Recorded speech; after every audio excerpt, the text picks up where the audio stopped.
Hi everyone, welcome to week 2 of Management 422. This week is a really important week because we are going to set the foundation for some concepts that are going to carry forward for the rest of our time together this semester. So, in organizational behavior, there are two outcomes that we care about most, and those are job performance and organizational commitment.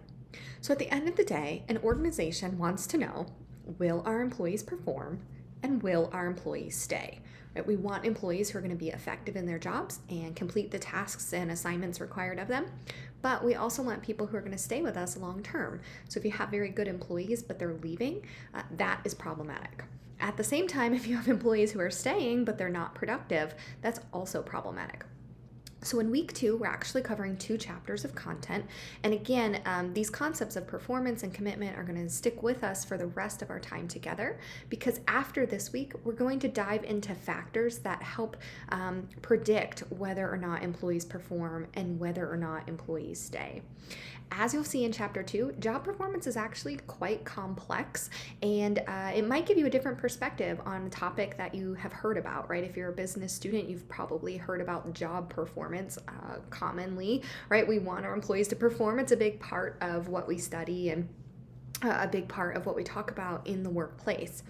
But it's more than just doing your jobs on your job description. So as you'll come to see, job performance includes a whole spectrum of behaviors, both positive and negative. And so we have to account for those negative behaviors, because if we have an employee who is engaging in good task performance, right, they're checking off everything that's required of their job description, but they're also engaging in behaviors that are hurtful to the organization, like stealing or gossiping or harassment, that's problematic. And they're not a good employee, regardless of what they're producing or what their output looks like. So we have to be holistic in our approach to understanding job performance. That's really what chapter 2 is going to tell you about. Chapter 3 is about commitment and all about why employees choose to stay with their organization. So commitment can take many different forms. We can stay because we want to, we love our job. We can stay because we need to, right? We need the money, we need the insurance, we want to stay in the school district. And we can stay because we ought to, because it feels like the right thing to do. Let's say an organization has invested in you or paid for some of your schooling, right? You might feel like you have to stay in order to pay back some social obligation, right? Some debt to the company. So we're going to dive into those in more detail, some of the theories surrounding the different types of commitment to help better explain why employees feel these different types of commitment. So for this week, you do have a quiz for each chapter, chapter 2 and chapter 3. You also have an assignment. So for chapter 2, you have a discussion assignment. For chapter 3, you have a written assignment. Please be sure to log into eCampus. Make sure you're staying ahead of the work. Check out the modules. Read through the assignment descriptions. And if you have any questions at all, please don't hesitate to reach out to me.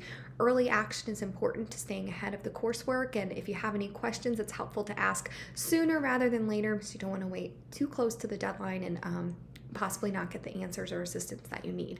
So happy second week, and I hope you're getting a good start to the semester. I hope you're kind of easing back into the semester and feeling more comfortable with the layout of this course. But if you do have any remaining questions, you're not sure where to find something, or you're struggling at all, you can reach out to me by email. We can meet via Zoom. Anything I can do to support you. Okay, have a wonderful weekend and take care. Bye.